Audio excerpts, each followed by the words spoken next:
Yeah, so I've been in television. This will be my 15th year working here at WSPA. And so it's been a real journey. I've done a little bit of everything, but the show that I was on previous to this one was one called Studio 62, which was all things local was the tagline. And it was, I produced that show and hosted it daily. So it was a lot of work, but after that show ended, they said, hey, maybe we could add a third host to Jack and Megan's show.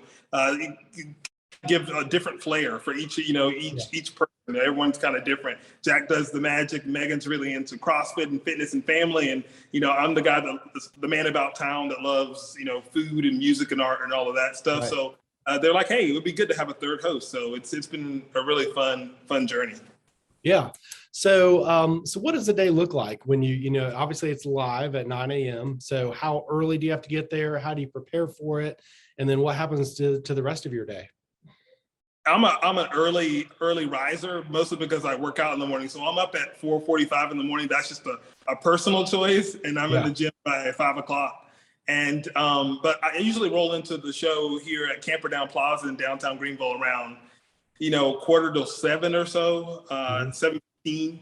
And usually the prep is the producer has the show laid out already, so we go in and do a lot of prep about questions we were going to ask each of the guests, some of the segments that may need some further research and things like that. We do research up until right before the show goes on. The crew will come in and they're moving things around. They're getting things prepared for cooking demos or animals or different things like that. As you know, it's a wild house in here. It's a madhouse. Yeah.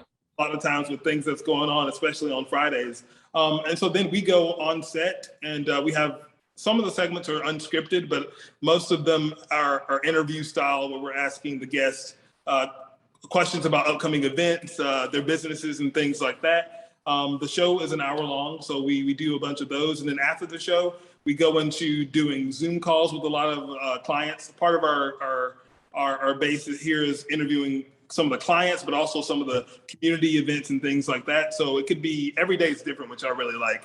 You could be doing an interview with a celebrity via Zoom, a celebrity that's in town.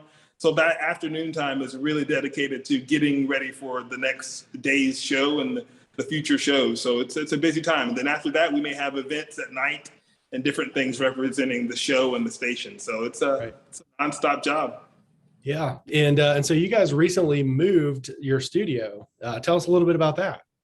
Yeah. So we were right at the corner next to Lululemon in downtown Greenville, and now we're here at Camperdown Plaza, right at the base near Juniper and all the camp restaurants and things like that.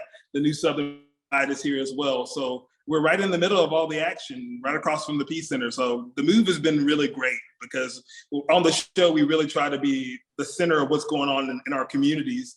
And so this puts us visually like right in the middle of all the action. Because if you come to Camperdown in the middle of the day or at night, there's always something going on, and the really center of downtown.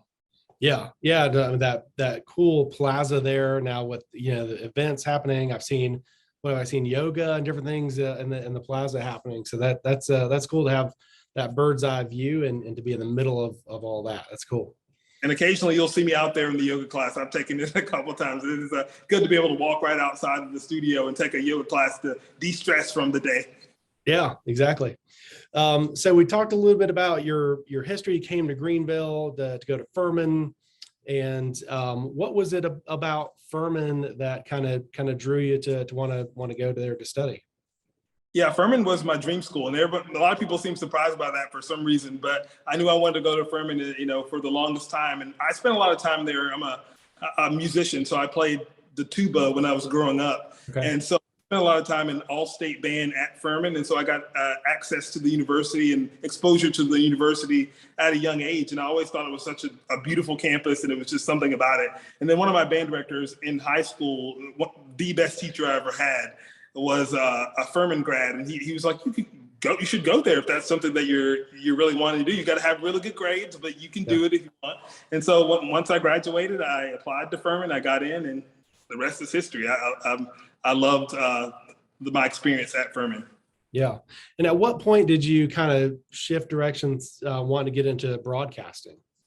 I went on a Cuba trip as a part of the university's, like during my sophomore year, it was a part of the university's exploration of vocation about what you really wanted to do. And the part of that trip, a lot of people weren't going to Cuba at that time because it wasn't really allowed, going for religious reasons and to do some community service projects. And so on that trip, they really wanted us to take a deep dive into the things that really made us happy. And, after I came back from that trip, I realized that communicating with people and being around people and telling stories of arts and community and things like that was more important to me than teaching. And I come from a big family of teachers, so it was kind of a surprise for my family. But I decided that like journalism, like I'd always written for the school paper. I worked for the school paper at Furman. I was doing TV at Furman and doing things like that. I was a freshman journalist for my freshman year at Furman, where I documented my entire freshman year for the university. So I've always had that interest in the media. And so it made a lot of sense to be able to say, maybe I can take a little pivot here. I wasn't too far along with it that I couldn't add the degree, but I did keep the BA in music and I added the communication studies. So I still had the music background there too.